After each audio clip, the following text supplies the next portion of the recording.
convener of international seminar, Dr. Ritesh Misra, GHOD, Education, CBRU,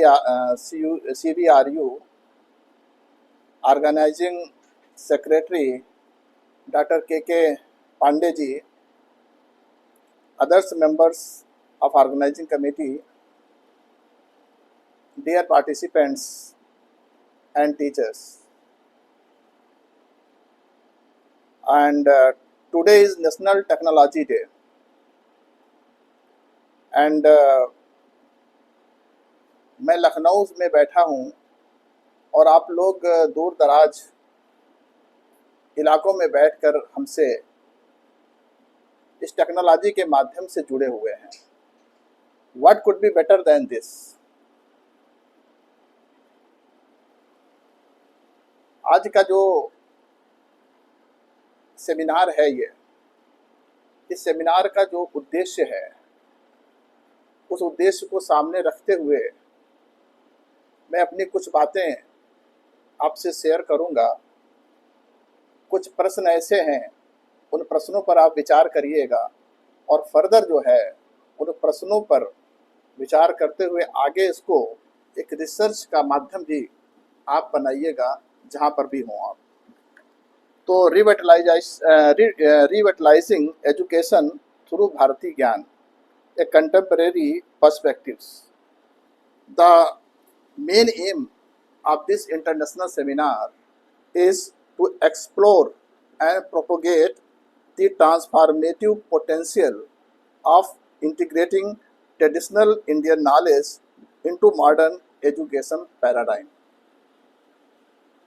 जो modern education paradigm है ये national education policy 2020 जिसको हम short में कहते हैं NEP 2020. ये NEP 2020 पूरी तरह से जो मॉडर्न एजुकेशन सिस्टम है उसमें एक पैराडाइम शिफ्ट, एक आमूल-चूल परिवर्तन लाके रहेगी. तो कैसे ये पॉलिसी जो है परिवर्तन करेगी, इसको जानने से पहले हम इसको जानना चाहेंगे कि ऐसे कौन से सर्कमस्टांसेस थे जब ये पॉलिसी जो है इसको फार्मूलेट किया गया. ऐसे कौन से सर्कमस्टांसेस थे? तो दो सर्कमस्टांसेस जो है मैं बहुत महत्वपूर्ण मानता हूँ, क्योंकि एक सर्कमस्टांसेस जो है वो नेशनल लेवल का है और दूसरा जो है ग्लोबल लेवल का है. नेशनल लेवल पर 2014 में एक परिवर्तन हुआ था. एक सरकार आई थी और वो सरकार जो थी वो बहुमत की सरकार थी. क्योंकि आपको मैं बता दूं कि कोई भी सरकार अगर बहुमत की है और ताकतवर है तभी शिक्षा जैसे संवेदनशील मुद्दे पे हाथ रख पाती है. आप शिक्षा का इतिहास उठाकर देखिए.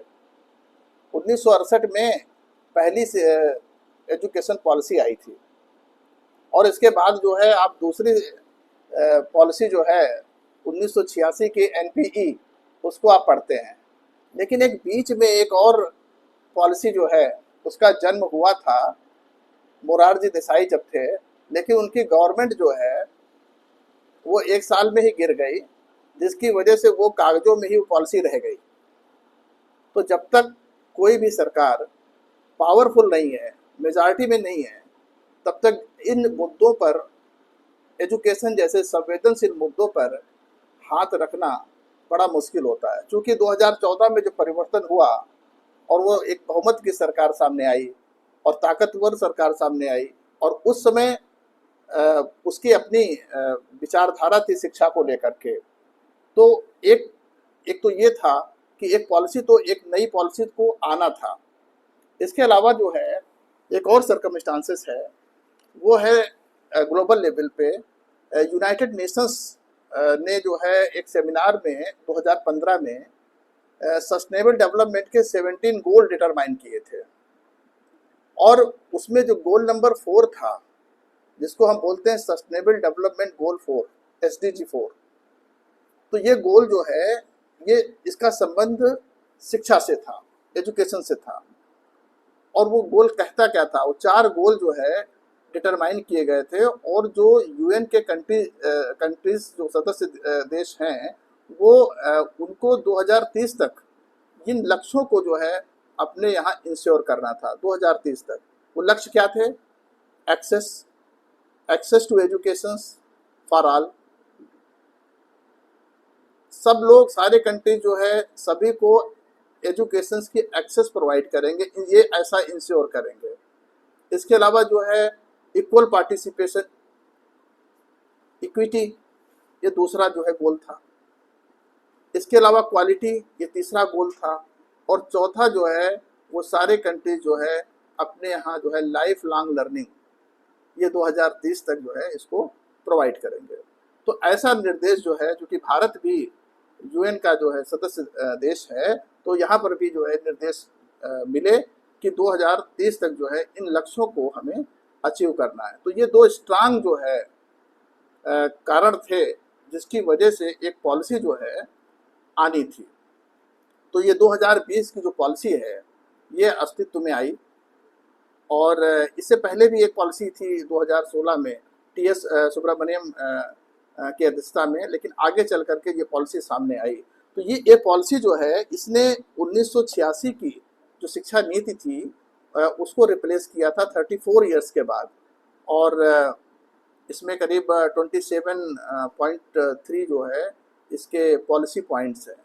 देखिए, पॉलिसी पॉइंट जो है, जब आपने इसको आप पढ़े होंगे इस पॉलिसी को, तो इस पॉलिसी में जो ये पॉलिसी पॉइंट्स हैं, ये समझ लीजिए आइसबर्ग के जो है टिप्स हैं ये। तो अब बहुत सारा जो है अंदर समाया हुआ है, केवल आप आइसबर्ग के टिप्स को देख रहे हैं एक पॉलिसी के रूप में।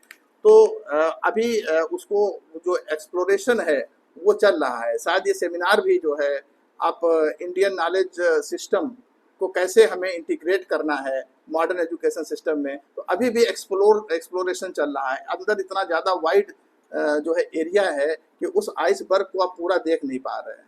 तो ये प्रयास जो है अभी चल रहे हैं। तो ये जो है एक बड़ा जो है उद्देश्य लेकर के इस पर बहुत सारे वेबिनार हुए, बहुत सारे सेमिनार हुए, और ये प्रक्रिया जो है अभी चल रही है, धीरे धीरे चल रही है।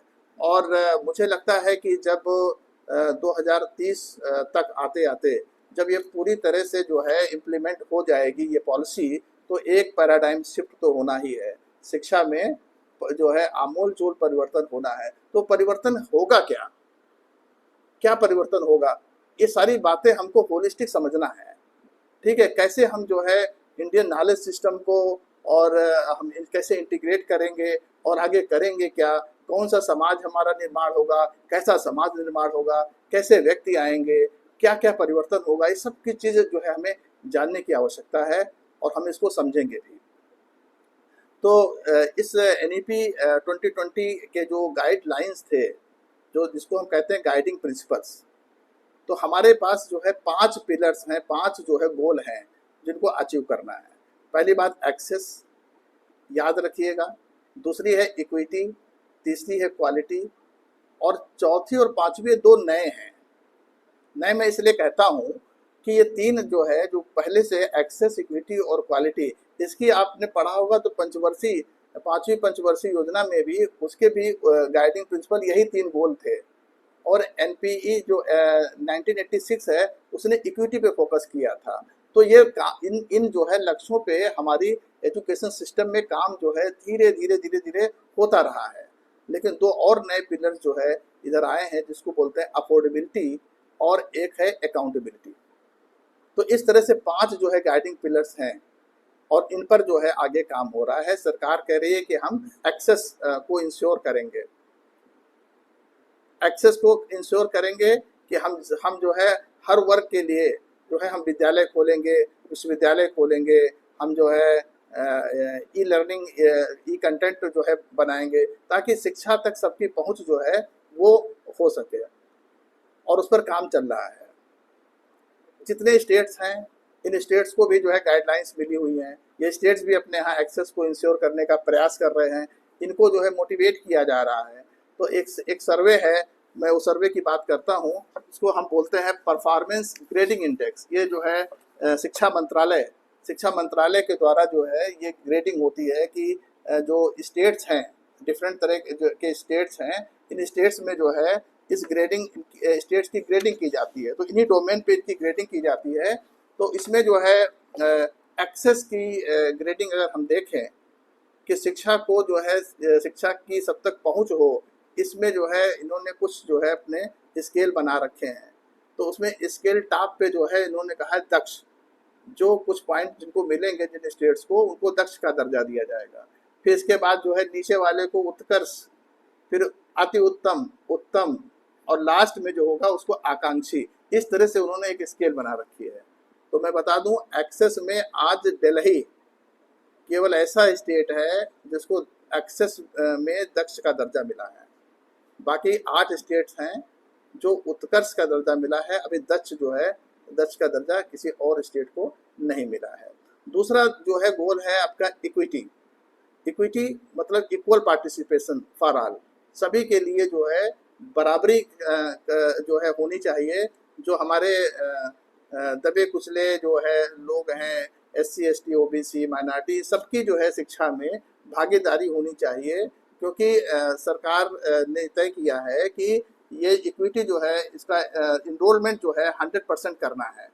तो 100% इनरोलमेंट करने के लिए सभी वर्ग से सभी का पार्टिसिपेंट होगा, तभी ये इक्विटी जो है अपने उस लक्ष्यों को प्राप्त कर पाएगी।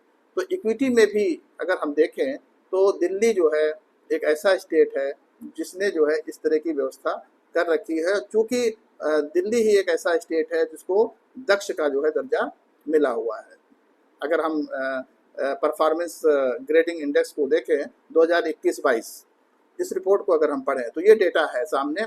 और चूँकि ये इस पर जो है वर्क 1986 की जो शिक्षा नीति है तब से चल रहा है, तो इसलिए बहुत सारे ऐसे स्टेट हैं, करीब 31-32 ऐसे स्टेट हैं जिनको जो है उत्कर्ष का दर्जा मिला हुआ। यहाँ स्टेट की संख्या बढ़ गई उत्कर्ष, क्योंकि इस पे बहुत पहले से ही वर्क चल रहा है इस गोल को अचीव करने के लिए।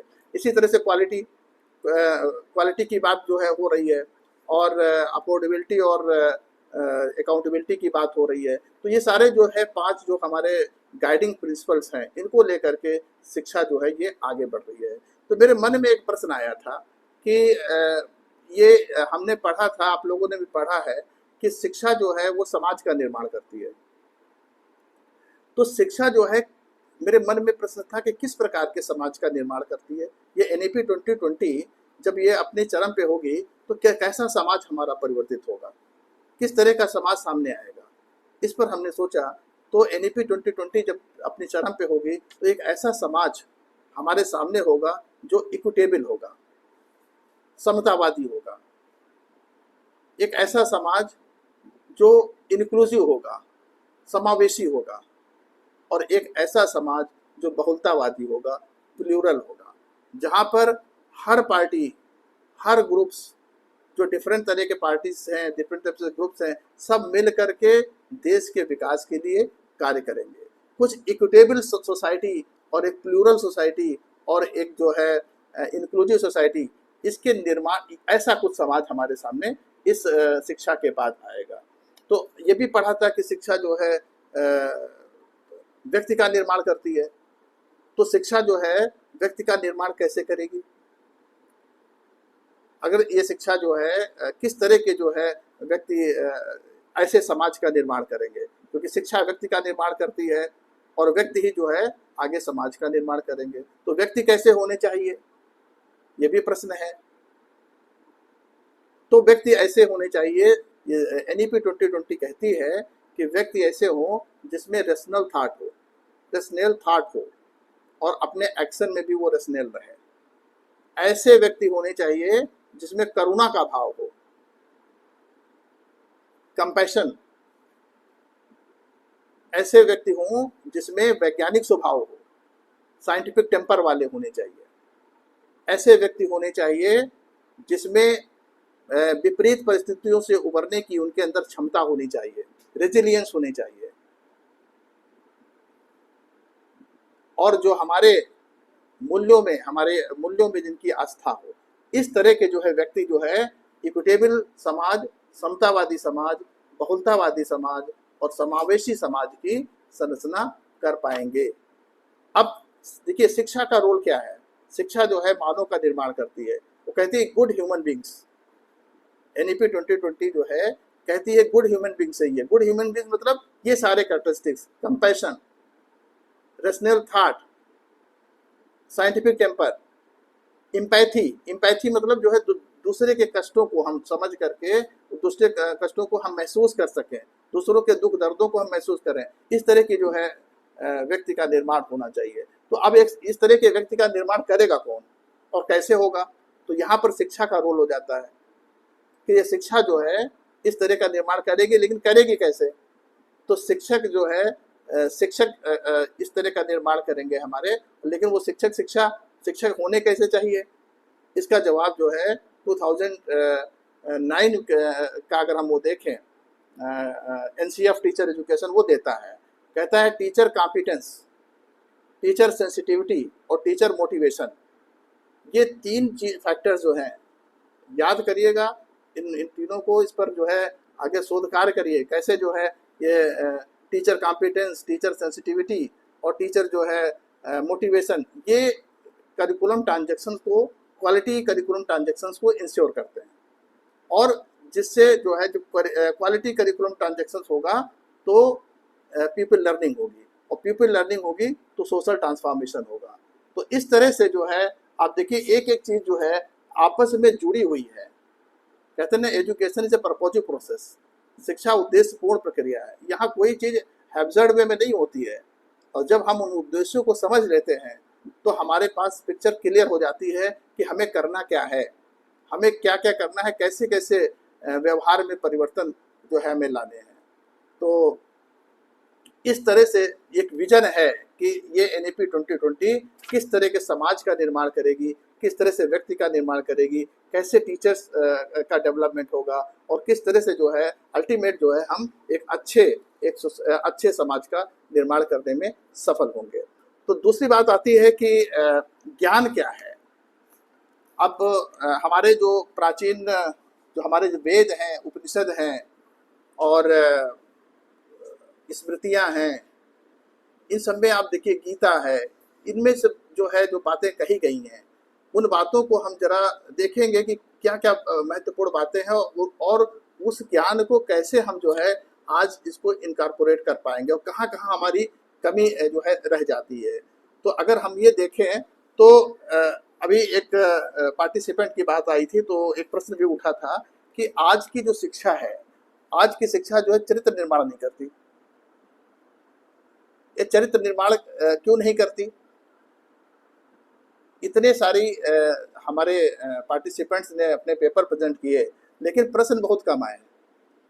प्रश्न उठने चाहिए, और मुझे लगता है कि सभी को हमेशा कुछ न कुछ प्रश्न जो है उठाते रहना चाहिए और प्रश्न करते रहना चाहिए, क्योंकि प्रश्न जो है वो चिंतन को उत्तेजित करते हैं, सोचना सिखाते हैं। आगे हम इसकी भी बात करेंगे कि देखिए हमारे पुराने एजुकेशन सिस्टम में प्रश्नों की क्या वैल्यू थी, कैसे कैसे लोग प्रश्न पूछते थे, इसकी भी हम चर्चा करेंगे। तो ज्ञान जो है, जो ज्ञान हमें मिल रहा है, आप विचार करिए कि जो ज्ञान हमें मिल रहा है, क्या ये ज्ञान आपके लिए उपयोगी है? एक प्रश्न है। क्या ये ज्ञान आपकी आवश्यकता की पूर्ति करता है? क्या ये ज्ञान आपको रोजगार देता है? और जो आप प्राप्त कर रहे हैं, क्या ये एक जो आप पढ़ रहे हैं, जो शिक्षा प्राप्त कर रहे हैं, क्या ये केवल एक डिग्री लेने के लिए आप कर रहे हैं और उस डिग्री से एक नौकरी जुड़ी हुई है इस वजह से कर रहे हैं? इन पर विचार करिए, प्रश्न है। तो अगर आपको ज्ञान आपके लिए जो है आपकी आवश्यकता की पूर्ति नहीं करता, और कोई ज्ञान आपकी जो है आपको रोजगार नहीं देता, तो क्या ऐसे ज्ञान पर आपको श्रद्धा है? क्या ऐसे ज्ञान पर आपको विश्वास है? और जब ज्ञान पर श्रद्धा नहीं है उस ज्ञान पर आपको विश्वास नहीं है, तो क्या वो ज्ञान आपके व्यवहार को परिष्कृत कर पाएगा? क्या व्यवहार में आप उसे उतार पाएंगे? और जब तक आप व्यवहार में उसको नहीं उतार पाएंगे तो चरित्र निर्माण कैसे होगा? इन सब पर आप विचार करिए कि क्यों जो है आज की शिक्षा जो है चरित्र निर्माण नहीं करने में सफल नहीं हो पा रही है। क्योंकि वो ज्ञान जो आपको मिल रहा है वो आपकी आवश्यकता की पूर्ति नहीं करता है, उस ज्ञान पर आपकी श्रद्धा नहीं है, उस ज्ञान पर आपका विश्वास नहीं है। और जिस दिन ऐसा ज्ञान, ऐसा कौशल आपको मिलेगा जो आपकी अपनी दैनिक जीवन की आवश्यकताओं की पूर्ति करेगा, आपके लिए जरूरी होगा, और उस ज्ञान पर आपको श्रद्धा होगा, विश्वास होगा, तो वो ज्ञान आप अपने व्यवहार में भी उतारेंगे और चरित्र का निर्माण जो है, जो आज की शिक्षा नहीं कर पा रही है, आने वाली शिक्षा जो है आपका चरित्र का निर्माण करेगी। इसके अलावा जो है मैंने एक प्रश्न किया था, और मैं जहाँ भी रहता हूँ, जब भी हमें कहीं बोलने का मौका मिलता है या हमने अपने अनुभव से देखा है, बच्चे प्रैक्टिस इन टीचिंग में जाते हैं, वहाँ पर जो है बीएड की ट्रेनिंग होती है, लेकिन हमारे एजुकेशन सिस्टम से प्रश्न गायब है। जब तक आप प्रश्न नहीं करेंगे तब तक आपका जो चिंतन है वो चिंतन जो है आपका स्टार्ट ही नहीं होगा। अगर आप जो है आपको एक क्लासरूम में आप जाते हैं, एक जो है पैसिव लिसनर की तरह सुनते रहते हैं, आपके मन में कोई प्रश्न नहीं उठता, तो इसका मतलब वो ज्ञान आपको नहीं मिल पा रहा है। बच्चों से भी मैं कहता हूँ कि जब टीचर जब पीपल टीचर्स जब पढ़ाने जाते हैं, तो जैसे कोई टॉपिक इनको पढ़ाने को मिलता है तो वो जाते जाते वो डायरेक्ट जो है प्रश्न उस पर पूछने लगते हैं। जब आप डायरेक्ट प्रश्न पूछते हो तो सिंपल आप इंफॉर्मेशन देते हो। अगर आप जो है फोर्स पढ़ा रहे हो, बच्चे को बल पढ़ा रहे हो, और बल क्या होता है, या बल ही पढ़ाने लगे, डायरेक्ट जाके आप बल पढ़ाने लगते हो, तो होता क्या है कि बच्चा वो याद कर लेता है, हाँ बल ये होता है, रिप्रोड्यूस कर देता है, लेकिन बल में चिंतन नहीं करता, और वो उसको रिकॉल करके कुछ समय के लिए भूल जाता है। तो इसलिए कोई भी बात एक शिक्षक को डायरेक्ट नहीं बतानी चाहिए। और हमारे जो है पुराने, आप जो है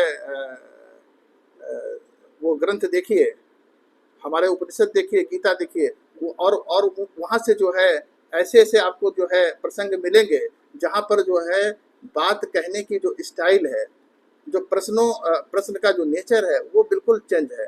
कोई बात डायरेक्ट ऐसे कही नहीं जाती।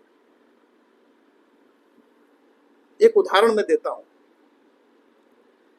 एक महाभारत में एक प्रसंग आता है, जब विदुर जो है उनके पास समय कम होता है, उनको उनके गुप्तचरों द्वारा ये पता चलता है कि लाक्षागृह इस तरह का एक घर बनाया जा रहा है जो आग जिसमें पकड़ लेगी, और वो हो सकता है कि वो आग के हवाले हो जाए, और वहाँ पांडव लोग जो जा रहे हैं और वो जो है जा करके उसी में जल के भस्म हो जाएंगे। ये छोटी सी बात जो है वो बताना चाहते हैं। तो पांडव जो है जब उनसे जाने के लिए उनसे मिलने आते हैं, और साथ में जो है चूंकि विदुर के घर वो जा रहे हैं, तो साथ ही साथ जो है दुर्योधन और कौरव के जो है और भी लोग जो है वो जाते हैं।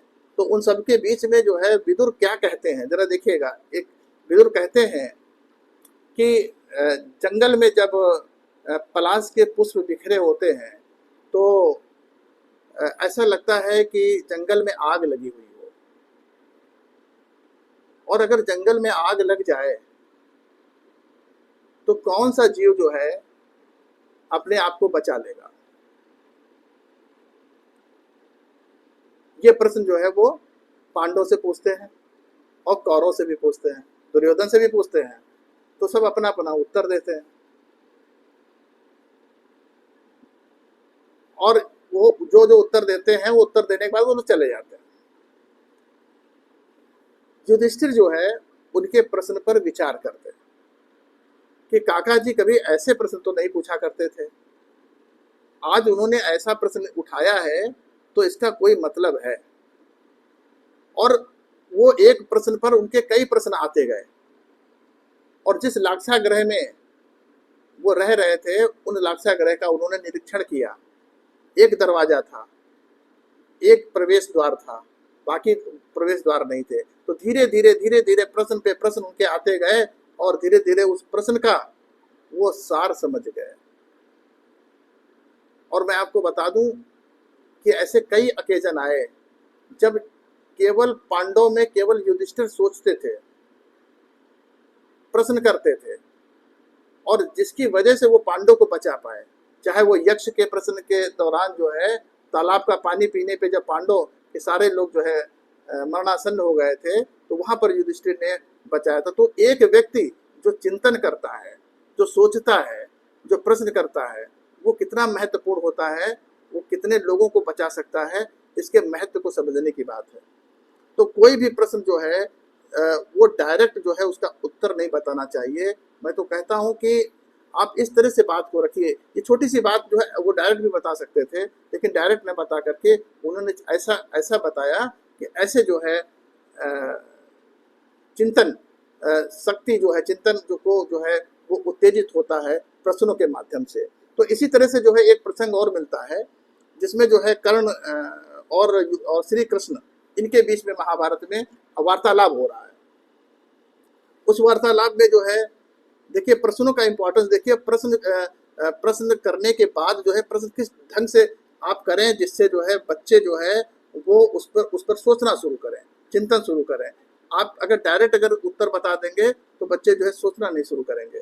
तो वो ऐसे एक प्रसंग है, तो उसमें कर्ण जो है कहते हैं श्री कृष्ण जी से कि क्या आप मेरी माता को जानते हैं, क्या मेरी माता जीवित है? अब आज के टीचर होते तो कह देते हाँ मैं जानता हूँ तुम्हारी माता जीवित है और कुंती ही तुम्हारी माता है। लेकिन उन्होंने इस बात को इस तरह से नहीं कहा। उन्होंने कहा कि हाँ, आज जो है इस धरा पे सर्वश्रेष्ठ 5 महारथियों की माता तुम्हारी माता है। तो कर्ण फिर सोचने लगे कि आज इस पृथ्वी पे जो है 5 सर्वश्रेष्ठ महारथी कौन है? फिर उन्होंने कहा कि आज तो सर्वश्रेष्ठ महारथी तो पांडव हैं, तो क्या पांडव की माता हमारी माता है? फिर देखिए एक प्रश्न आया। तो प्रश्न ऐसा करिए कि फिर एक प्रश्न जो है उसका जन्म हो, और इस तरह से जो है वो अपने उत्तर पे पहुंचे। अगर लोगों में चिंतन शक्ति बढ़ानी है तो हमें शिक्षक होने के नाते हमें ऐसे ही प्रश्न जो है पूछते रहना चाहिए। और प्रश्नों की भूख तो आप ऐसी रखिए, प्रश्नों की भूख तो ऐसी रखिए कि हमेशा जो है आपके अंदर किसी भी परिस्थिति में आप प्रश्न जरूर करिए। मैं देख रहा था सेमिनार में, मैं देखता हूँ क्लासरूम में प्रश्न गायब हो गए। प्रश्न गायब हो गए तो टीचर भी निष्क्रिय हो गए। प्रश्न करिए, कठिन से कठिन प्रश्न करिए ताकि टीचर भी जाकर के अच्छे से अच्छा पढ़ के आए, कई किताबें देख करके आए। जब आप प्रश्न नहीं करेंगे, आप डायरेक्ट बताएंगे तो फिर वो चिंतन शक्ति डेवलप नहीं होगी। एक महाभारत में बड़ा अच्छा जो है आपको प्रसंग मिलता है।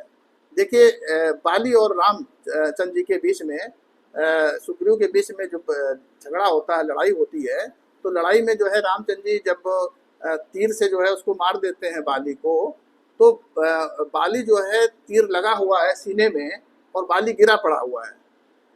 लेकिन वो बाली के अंदर एक डाउट था, एक संशय था, और वो उस परिस्थिति में मरने जा रहा है, वो मरने जा रहा है, लेकिन उस परिस्थिति में अपने डाउट को प्रश्न जो है वो पूछना चाहता है। आपने इतना कुछ सुना, कोई डाउट नहीं आपके अंदर आया।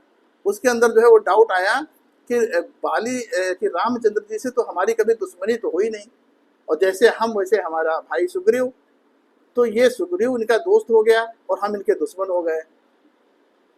तो ये और हमें उन्होंने मारा क्यों, किस प्रकार की हमारी दुश्मनी उनसे थी? तो बाली जो है प्रश्न करता है कि धर्म हेतु अवतरे हो गोसाई और मारे हो मोहि व्याध की नाई, और मैं बैरी सुग्रीव पियारा अवगुण कवन नाथ महिमारा। ये उस परिस्थिति में प्रश्न उठा रहा है जब वो मरने जा रहा है। देखिए प्रश्न जो है विपरीत परिस्थिति में हमारे यहाँ जो प्रश्नों को कितना महत्व दिया गया है। तो रामचंद्र जी भी एक अच्छे शिक्षक की भांति उत्तर देते हैं कि अनुज वधु भगिनी सुत नारी सुनि सठ कन्या एक समाचारी, और इन्हीं कुदृष्टि भी लोग कहीं जोई ताहि बधे कुछ पाप न होई। तो इस तरह से जो है देखिए प्रश्नों की जो महत्ता है, और वो किसी भी परिस्थिति में आप प्रश्न करना मत छोड़िए।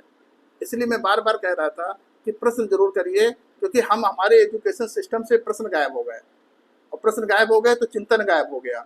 तो हमें जो है एक बहुत बड़ा ज्ञान जो है, जो हमारे इंडियन नॉलेज सिस्टम से मिलता है, भारतीय ज्ञान परंपरा से मिलता है, कि हमें ये प्रश्नों को जो है इसमें इनकॉर्पोरेट करना है मॉडर्न एजुकेशन सिस्टम में, ताकि हम प्रश्न करें, हम एक प्रश्न के बाद दूसरे प्रश्न के बाद हम सत्य तक पहुंचने के जाए। सत्य क्या है, ज्ञान क्या है? उपनिषद कहता है, उपनिषद इसका जवाब देता है कि सत्यम ज्ञानम अनंत ब्रह्मम। ब्रह्म मतलब रियलिटी, वास्तविकता। वास्तविकता क्या है? इनफाइनाइट है, अनंत है। और इस अनंत रियलिटी की जो सच्चाई है, इसको समझना, इसको जानना, इंटेलेक्चुअल अंडरस्टैंडिंग, यही ज्ञान है। तो ये ज्ञान तब हम जान पाएंगे जब हम प्रश्न करेंगे। तो इसलिए क्वेश्चनिंग जो है होती रहनी चाहिए। एक बहुत अच्छा जो है अब विद्यार्थी हमारे कैसे होने चाहिए?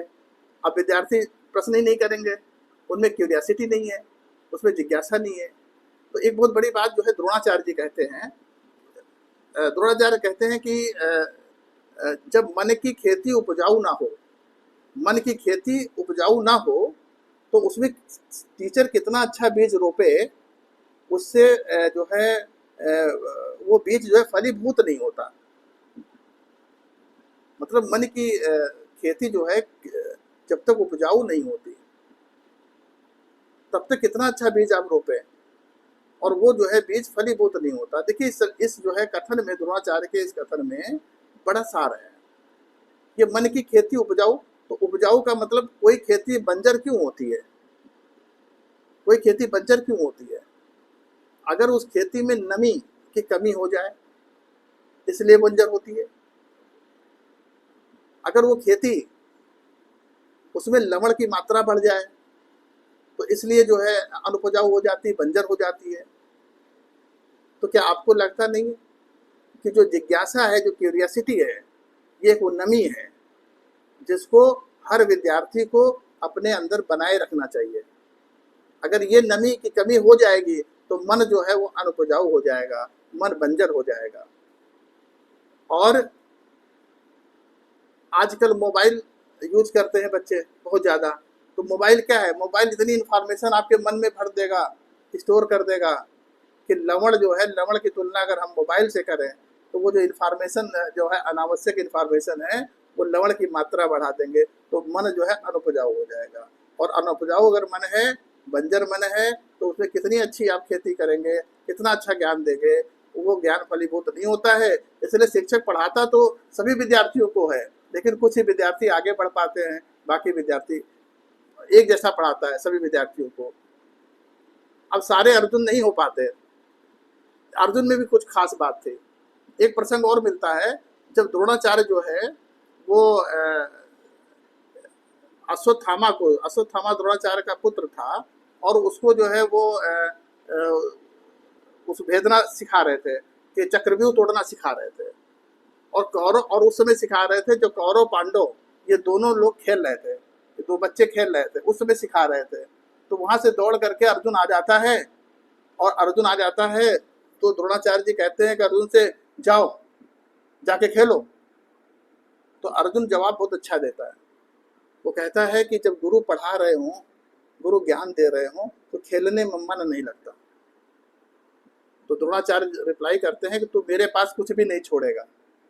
अब देखिए, ये छोटी छोटी बातें जो है हमें अपने पुराने ग्रंथों से सीखनी चाहिए। ये अर्जुन जैसा आप बनिए। ये क्यूरियोसिटी उसके अंदर थी कि वो खेल छोड़ करके, अपने आनंद की वजह छोड़ करके वो ज्ञान प्राप्त करने के लिए आ गया था। तो जब तक आप जो है अपने अंदर ये क्यूरियोसिटी नहीं रखेंगे, आप अपने अंदर जो है अपने मन की खेती को उपजाऊ नहीं बनाएंगे, तो शिक्षक कितना भी अच्छा मिलेगा, आप जो है उसको आगे बढ़ने में आपको प्रॉब्लम आएगी। तो मुझे लगता है कि आज की जो चर्चा है, और आज की जो आपने जो प्रेजेंटेशन किया है, तो बहुत सारे आपके जो व्यवहार हैं, आपके प्रश्न हैं, उनका जो है उत्तर हमारे इस व्याख्यान से आपको मिल गया होगा। बहुत बहुत धन्यवाद।